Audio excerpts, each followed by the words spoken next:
Today's I am dealing with a very important topics related to general knowledge and coming in any upcoming examination.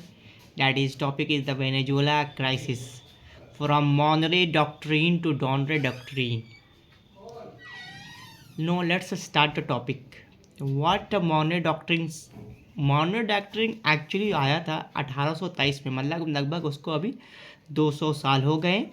ये announce किया था president Monroe ने to oppose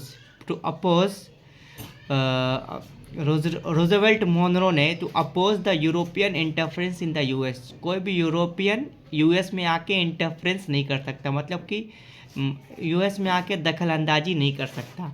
इसके लिए क्या किया गया, वेस्टर्न हेमिस्फीयर को क्लोज कर दिया गया ताकि कोई भी यूरोपियन अभी आगे आके वहाँ पे कॉलोनाइजेशन अपना कॉलोनी ना सेटल कर ले। पर उसका जो ओरिजिनल डिफेंसिव मोटिव ये था कि प्रिवेंट द यूरोपियन पावर को रोकना था फ्रॉम इन्फ्लुएंसिंग न्यूली इंडिपेंडेंट, क्योंकि उस टाइम अमेरिका हाल न्यूली इंडिपेंडेंट बना ही था। लेटिन अमेरिकन स्टेट को न्यूली इंडिपेंडेंट बना ही था उसको, मतलब कि कोई भी यूरोपियन आके अपने आप में सेटल ना कर रहे, मिला ना ले। फिर एक रूजवेल्ट का जो एक्सपेंशन चला था ये 1900 तक चला था। असल में क्या हुआ था, 1895 में एक वॉर हुआ था बिटवीन, मतलब कि टेरिटोरियल डिमांड था किसका, ब्रिटेन का और वेनेजुएला का। तो उसमें डायरेक्ट हस्तक्षेप किया था, डायरेक्ट इंटरफेरेंस किया था यूएस ने आके। तो अपना एक्सपैंड किया किसने, मोनरो डॉक्ट्रिन। तो अपना यूएस ने intervention in Latin America to maintain stability, अपने स्टेबिलिटी को मेंटेन करने के लिए। और उसने जस्टिफाई किया, कौन से ये एक्शन को जस्टिफाई किया कि हम ऑक्यूपेशन भी कर सकते हैं, हम इंटरवेंशन भी ले सकते हैं, हम उसका हिस्सा भी ले सकते हैं intervention, but that is not a good habit. When we talking about the Venezuela crisis to 2020, when we talking about the Venezuela crisis 2020, Venezuela crisis के बारे में जानेंगे 2020 के बारे में। तो हुआ क्या था, असल में तो वहाँ पे जो क्राइसिस था वो बहुत पहले से ही चले आ रहा था, पर जो आज जनता में आक्रोश था वो बहुत ही लॉन्ग इकोनॉमिक इंस्टेबिलिटी थी, पॉलिटिकल क्राइसिस हो रही थी, मतलब कि आर्थिक तंगी थी, और राजनीतिक में बहुत मतभेद था अंडर प्रेसिडेंट निकोलस माडुरो के अंदर। अब बहुत सारे इंटरनल डिस्प्यूट में आपस में लड़ाई थे। ऑयल कोलैप्स हो रहा था, क्योंकि हम जानते हैं वेनेजुएला के इकोनॉमी है वो completely dependent on the oil economy. It is completely an oil economy because it is the largest producing oil country in the world.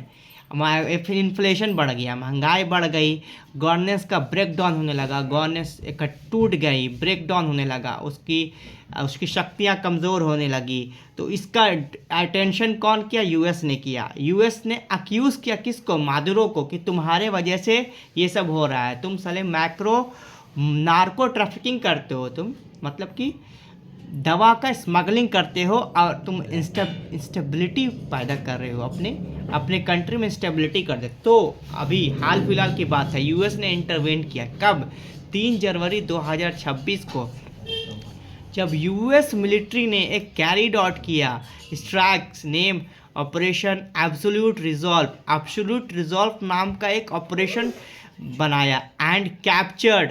और रातों रात क्या किया, हेलीकॉप्टर से आर्मी उतरा और उसके घर में गया और कैप्चर कर लिया प्रेसिडेंट मादुरो को और उनकी वाइफ सीलिया फ्लोरेस को।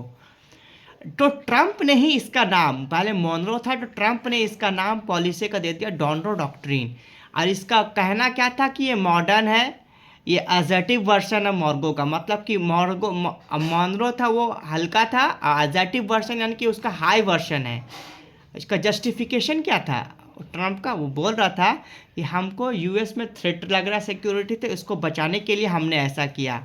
हमने जो वहाँ के लीडर्स हैं जो हॉस्टाइल हो रहे हो, मतलब कि बहुत ही मतलब कि देशद्रोही का काम कर रहे हैं यूएस के खिलाफ, उसको क्या करना है, हटाना है। और अपना अपना पावर इस्टेब्लिश करना, कहाँ पे, वेस्टर्न हेमिस्फेयर में। इसका इम्प्लीकेशन क्या हुआ और ग्लोबल रिस्पांस क्या मिला, बहुत ही स्ट्रेटेजिक चेंजेज आ गया। किसका, यूएस हेमिस्फेयर में स्ट्रेटेजिक चेंज आ गया। इसका रिएक्शन मिला हमको ग्लोबल पावर से। जैसे रशिया ने और चाइना ने अपोज किया, तुम ये क्या कर रहे हो, एक देश में जाके दूसरे देश के प्रेसिडेंट को उठा रहे और आते, ये तो सोवेनिटी के खिलाफ है। इसका क्वेश्चन रेज हुआ वर्ल्ड में, सोवेनिटी, उसकी देश की स्वायत्तता कहाँ गई, वो देश की स्वायत्तता तो तुम खिलवाड़ कर रहे हो, उसके रीजनल सिक्योरिटी के तरफ तुम खिलवाड़ कर रहे हो, उसके रिसोर्स का तुम खिलवाड़ करो। क्योंकि हम जानते हैं अमेरिका का, ट्रंप का भी पॉलिसी क्या है, make America great again, make America great again.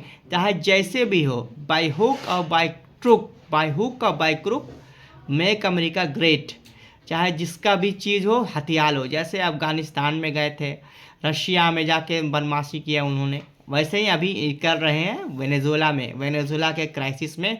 अब ताकि वो वहाँ पे जाके पॉलिटिकल इंस्टेबिलिटी ला दे, वहाँ के गवर्नमेंट को गिरा दे, अपना एक कठपुतली बैठा दे और पैसा वहाँ से अर्न कमाए, ऑयल से पैसा वहाँ खूब अपना मनमर्जी कमाए। Thank you.